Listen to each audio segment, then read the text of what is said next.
Hi everyone, welcome to my channel. Before I actually start about the case study, I would want you guys to hit subscribe if you like this channel, because I'm going to be teaching you all about business through case studies. Hi, I'm Deepti. I'm going to be your IGCSE business educator, and let's start. All right? Okay.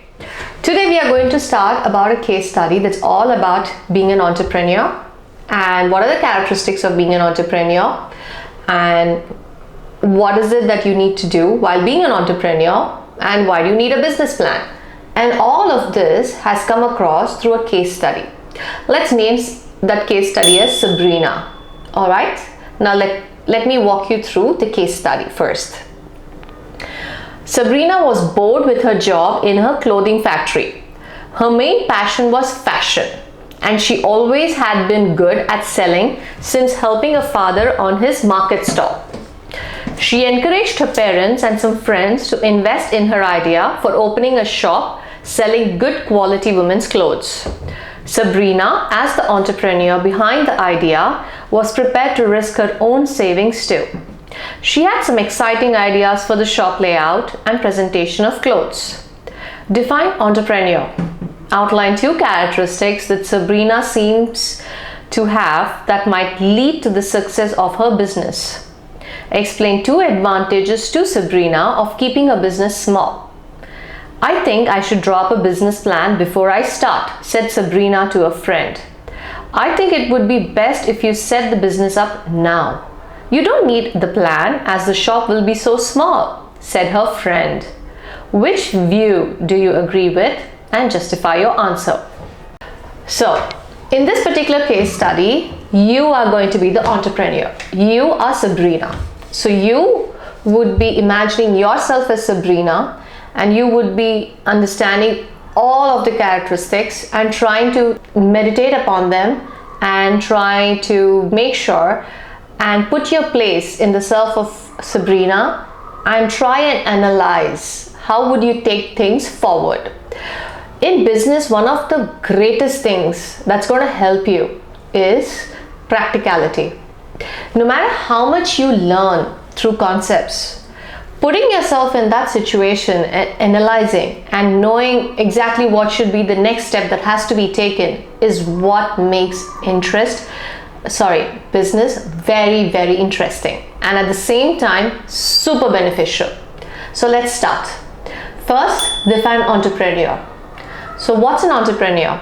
An entrepreneur is a person that wants to start a new business. So the person, you are getting a new idea and you start the business, and also you're ready to take up all the risks that actually come up with the new business venture. So that's how you become an entrepreneur. So let me define entrepreneur. An entrepreneur is a person who has an idea for a new business, starts it up and accepts the risks of the new business venture. Now in your exams, when they're actually going to give you something like define, I would recommend you that you actually stick to the definition that is given in the book, word by word. That's exactly how you will score the maximum marks. So remember this. All right. The second question. Outline 2 characteristics that Sabrina seems to have that might lead to the success of her business. Now, before I get into this, let's understand what are the characteristics that an entrepreneur you need to have in order to be successful in your business. First and the foremost characteristic, you need to have an appetite for risk. You need to be a risk taker. Because when you're starting a business, the first thing that you need to understand is there's always going to be risk in the business.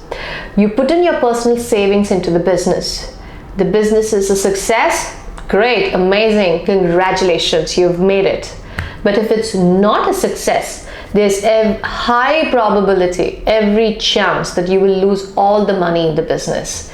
And knowing this and having an appetite to take this risk is the first thing that you need to have in order to be an entrepreneur. The second characteristic. Okay, now you've taken the risk. Got it? You've put in your personal savings. Now what else do you need to do? You need to be hardworking.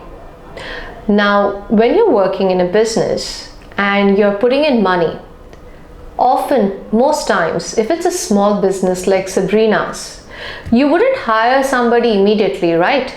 You would actually sit and do all the work yourself.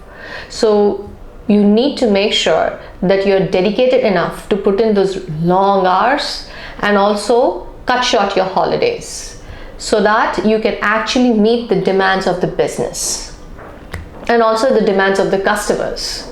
Okay? Now next, so you're a risk taker and you're hardworking.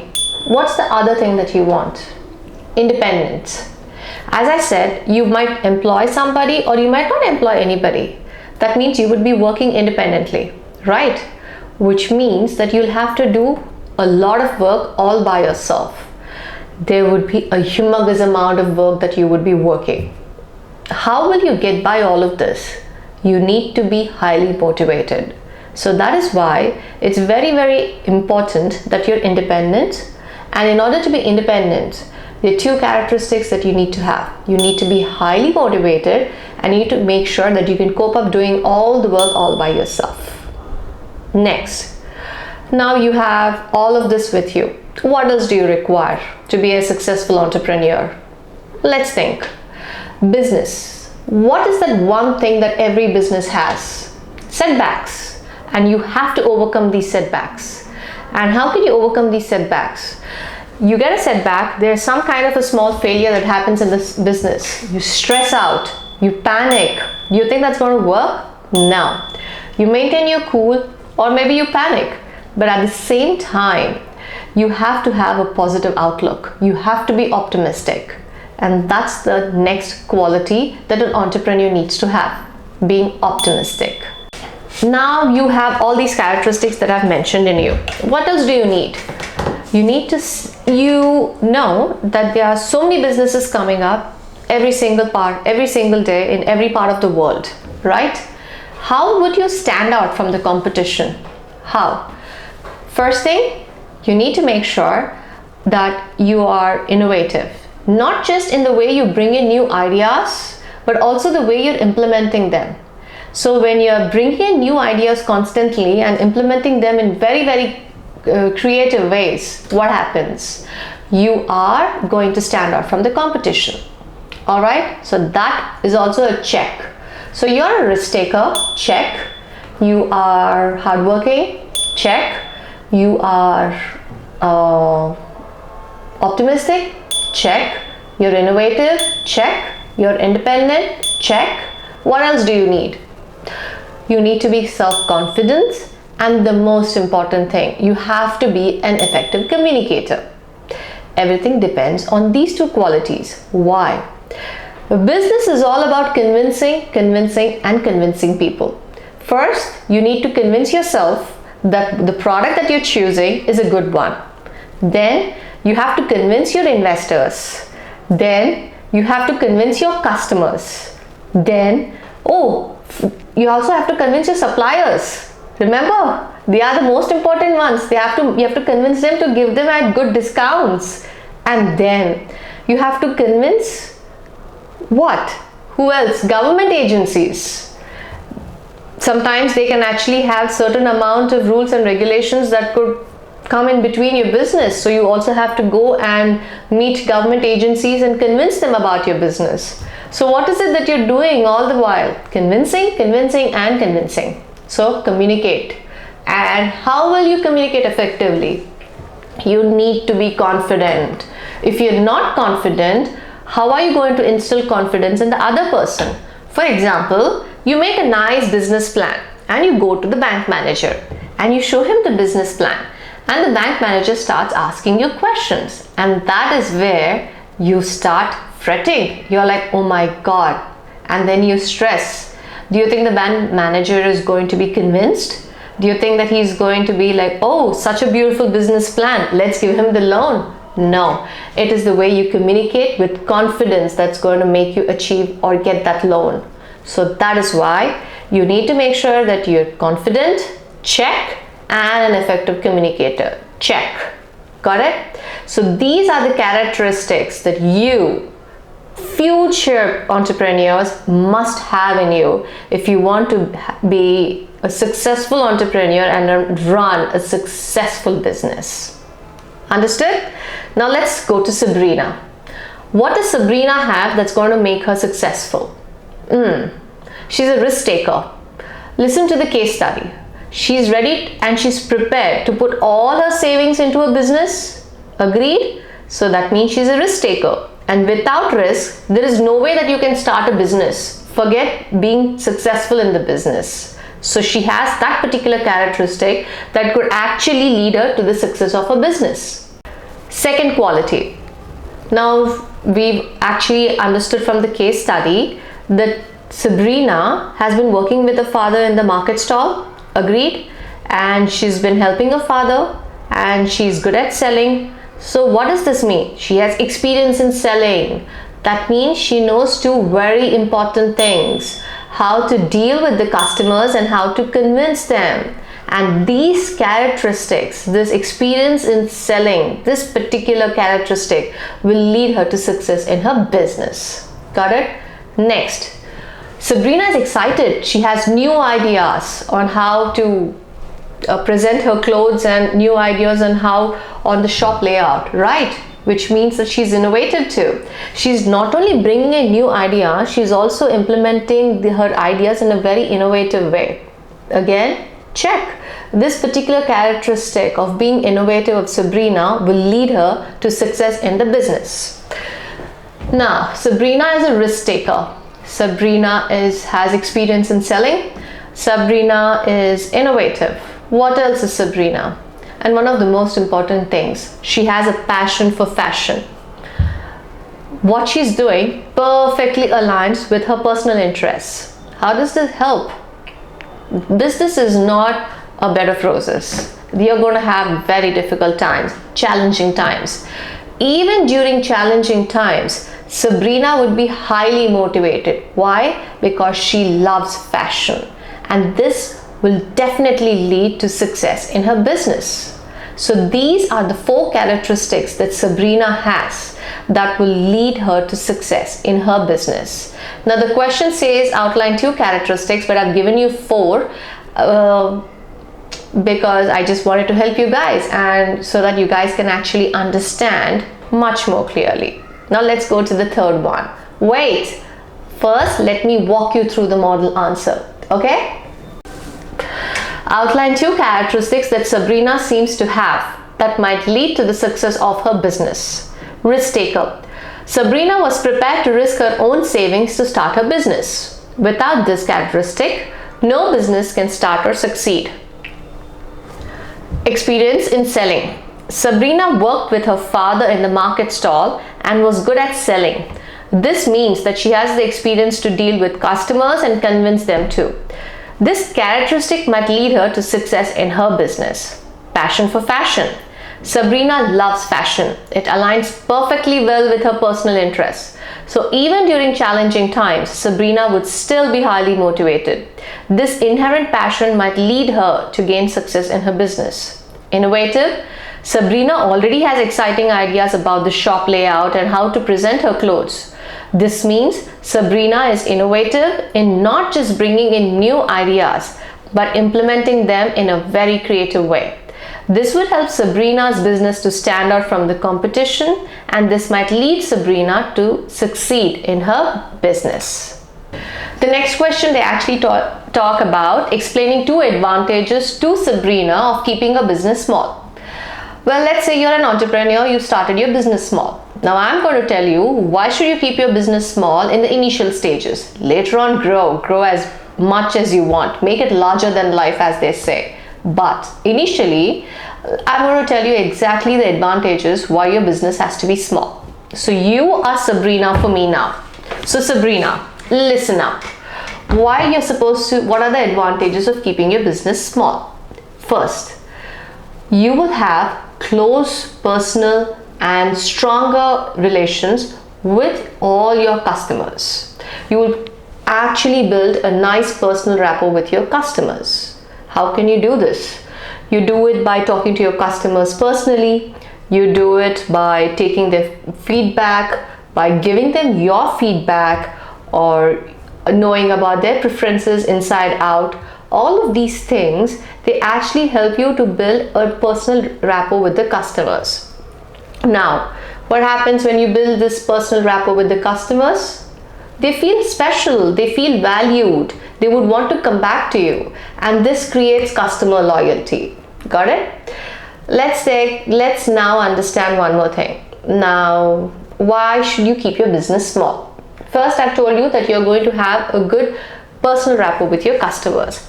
Second, you can easily adapt to changing trends. Let's say you have a very big establishment, all right? That means you have a huge amount of operating costs. Something in the market changes and you suddenly have to make sure that now you are completely aligned with the new trend in the market.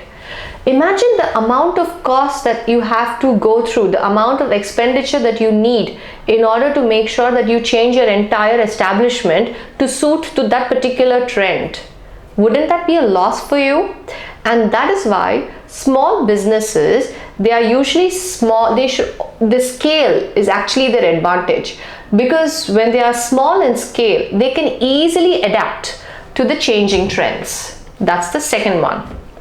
Third one, now you're a small business owner. All the functions of your business are either going to be managed by you, or maybe 1 or 2 employees that you've actually employed, or maybe a small number of employees that you've employed in your business.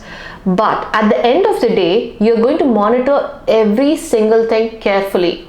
That means you as an owner, you have a stronger hold in your business. And when you have a stronger hold, what happens? You will reduce your mistakes. Lower mistakes, higher efficiency, higher output, higher profits, and higher profit. Well, you have a lot more in your pocket, isn't it? That's the next point. The next one. Now you're a small business owner. You're the boss, right? So when you're the boss, tell me, the layers of management are less? Yes. You need to make some kind of a decision. You're the boss, so you are the one who's going to be making the decision. And first thing, it's going to be quick, since it's just one person who's making the decision. And second thing, since it's your baby, your business, you'll make a decision that is perfectly in alignment with your personal interests and your business objectives. So your decisions that you make become highly effective decisions. So small business owners, they actually have an advantage of making quick and effective decisions. Now, when you're a small business owner, as I said, your cost will be less. Let's take in case of Sabrina. She's starting a small shop. So maybe the rent of the shop, the rent of that inventory, not a great sizable amount of inventory. Then she might keep another employee and electricity, maybe a laptop or computer. That's about it. That's all is her operating costs. So that means she would have a longer amount of time with her in order to, she can spread out her finance and she can survive for a longer period of time, right? If she has, like, let's say $10,000, and if every month her expenditure is $5,000, she can only survive for 2 months. But she has $10,000 and every month her expenditure is only $1,000. She can spread it out for 10 months, right? So the survival rate also increases. So that is why these are all the advantages when your business is actually small in scale. Let me walk you through the model answer. I explained 2 advantages to Sabrina of keeping her business small. Small business owners can know their customers personally. By keeping her business small, Sabrina can interact with her customers directly, understand their preferences, also provide honest reviews about current and upcoming fashion trends. By building such personal rapport, customers would find Sabrina to be relatable and reliable. They would not only return to her shop, but recommend her to family and friends. This creates customer loyalty and strengthens her reputation in the market. Small businesses can adapt easily to changing trends. If Sabrina noticed an upcoming summer fashion trend, she can easily buy the new stock and change the shop layout according to the trend. This flexibility of adapting to changing trends instantly helps Sabrina's shop to stand out from the competition and attract more customers and lead to higher sales. Small business owners can make quick and effective business decisions. If Sabrina notices a particular dress is fast selling in her shop, she can immediately place an order and restock that dress without waiting for approvals as she's the boss. This quick restocking of the fast selling dress would help Sabrina in maximizing her sales. Now, they've asked for 2 points. I've again provided you 3 points so that this gives you clarity and it also helps you understand the question more, the case study more, and you will be able to make your own points, understanding my logic and putting in your own logic and making a new answer. All right. And in case you have any queries with respect to whatever I'm teaching or with respect to this case study, do comment below and I will answer all your questions personally. Okay. Now let's go to the last question, which I think I should draw up a business plan before I start, said Sabrina to a friend. I think it would be best if you set the business up now. You don't need a plan as the shop will be so small, said her friend. Which view do you agree with and justify your answer? So now, what are they talking about? They're talking about a business plan. Let's say now I have made you Sabrina, right? You're an entrepreneur and I've told you that you have to keep your business small initially, right? Now I've convinced, let's just say that I have convinced you so far. Now I want to convince you, draw up a business plan. Why you need to draw up a business plan is going to be your question, right? Now let me try and convince you. When you're drawing up a business plan, first things first, you're penning down your thoughts. Let's say in a layman's words, things which are working in your mind, when you pen them down, when you write them in the book, when you write them on a piece of paper, they are much more clear and you know your thoughts more clearly. You know exactly step by step how to go about, right? The same logic you're going to use here. When you're trying to draw up a business plan, you write about what is your business objective that you want to achieve. You write about what kind of resources you need, what kind of human management resources, basically your employees that you need. Then you also draw about what kind of finance that you need, what kind of financial arrangement that you need to make, whether you need to take it, whether you need to put in all your savings or you need to take a loan from the bank, or you can ask some of your relatives for a loan, or maybe you would go to a private investor and take a loan from that investor. You're basically going to write them down. This gives you a financial clarity of how you're going to get your finances and from where you're going to get your finances. Then you will also calculate how much expenses are going to be there every month on month. So this gives you an accurate calculation of the financial expenditure. You will see whether the savings that you have is enough so that your business can operate smoothly, or whether you need to approach a bank and take a loan so that in order to ensure that your business is running smoothly throughout the year and it reduces the risk of running out of money midway. All right, so this is what it is. All this clarity that you're actually getting, you're getting because you're drawing up a business plan. Then in your business plan, you also talk about your daily operations. You set targets. So it's like a reference guide. Anytime in case of uncertain situations, what do? You get back to your reference guide, to the business plan. You compare the reality with you compare what is required or what is it that you have targeted. If there is a mismatch, you're going to course correct and you're going to get back your business again back on track. All of this you're able to do only because of a business plan, right? Now, what else do you need a business plan for? At the end of the year, when you have completely performed your business in a certain way, you're going to take out just as how you get your grades, you're also going to understand how well you've performed, right? How well has your business performed? And you're going to compare this with the performance that you have actually written down in your business plan. You would understand whether you have achieved your target. If you've achieved your target, kudos, go party yourself. You deserve a treat. You've really worked hard. But if you haven't, you're going to course correct, and then you're going to again start off again with a new business plan and with higher motivation and clearer, absolute, crystal clear clarity. All right. So now, knowing all of this, you have to tell me, is it wise to draw up a business plan or not before you start the business? I hope I've convinced you guys enough, and I hope by now you understand that drawing up a business plan is the best thing to do. So now let's relate this with Sabrina's situation. Okay, now let's go to the final question.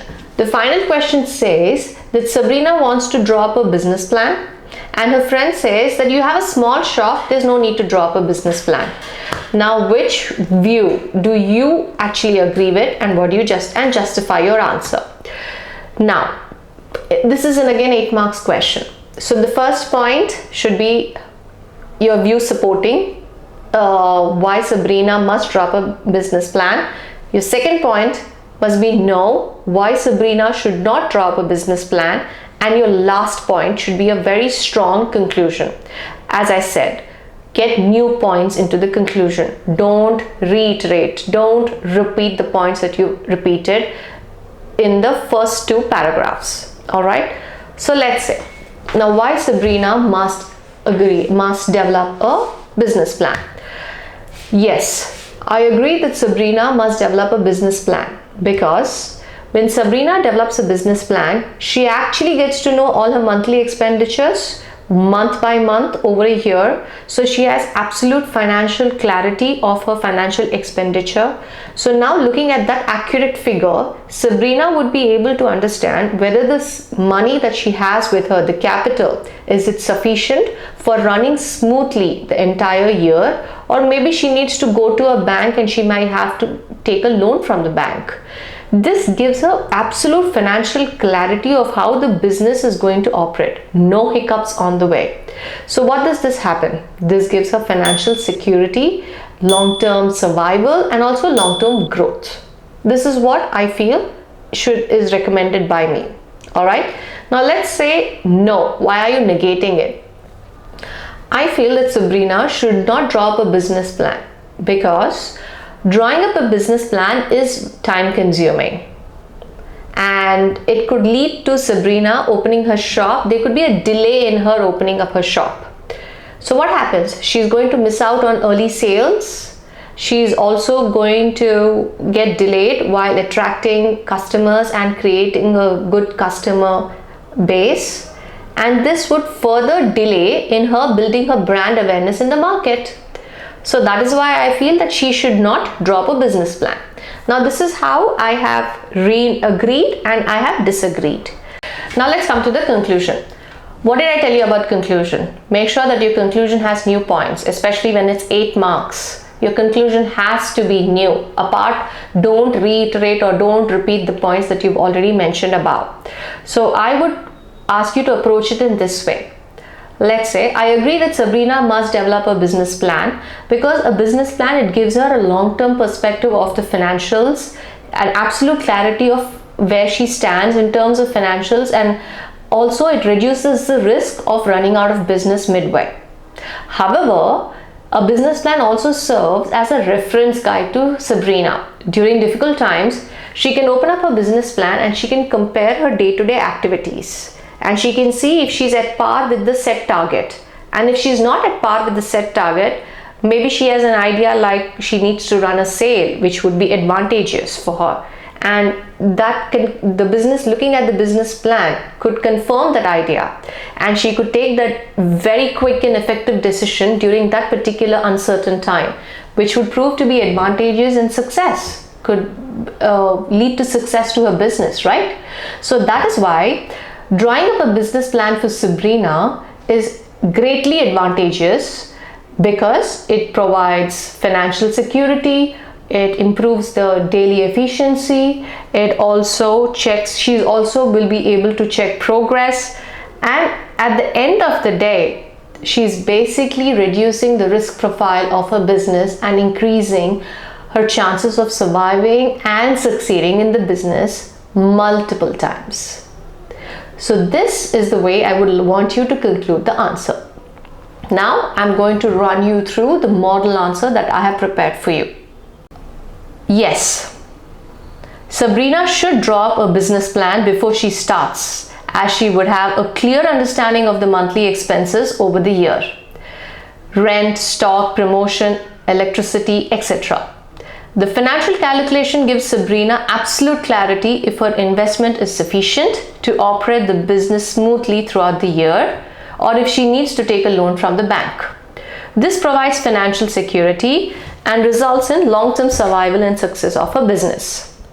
No, Sabrina should not draw up a business plan before she starts, as it's time-consuming and it leads to delay in opening her shop.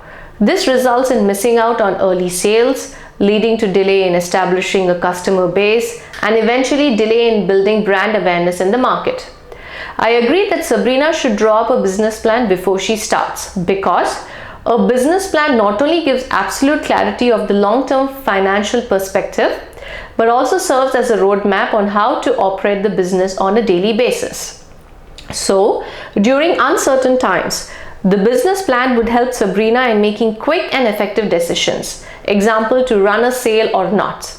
However, starting a business without making a business plan would create unforeseen obstacles, like her business running out of money midway and no reference guide for Sabrina while dealing with difficult decisions. Hence, though time-consuming, I agree that Sabrina must draw up a business plan to provide financial security, operate efficiently, and check progress regularly, thereby reducing the risk profile of her business.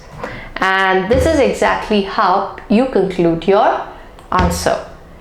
So now in this particular case study, we've spoken about an entrepreneur, characteristics of an entrepreneur, and why it is advantageous to have your business in a small scale initially, and is it advantageous to draw a business plan or not. Since I have mentioned that you are Sabrina, I hope that I've convinced you enough that you understand what's an entrepreneur, what are your characteristics, why you should keep your business small, and why you should draw a business plan.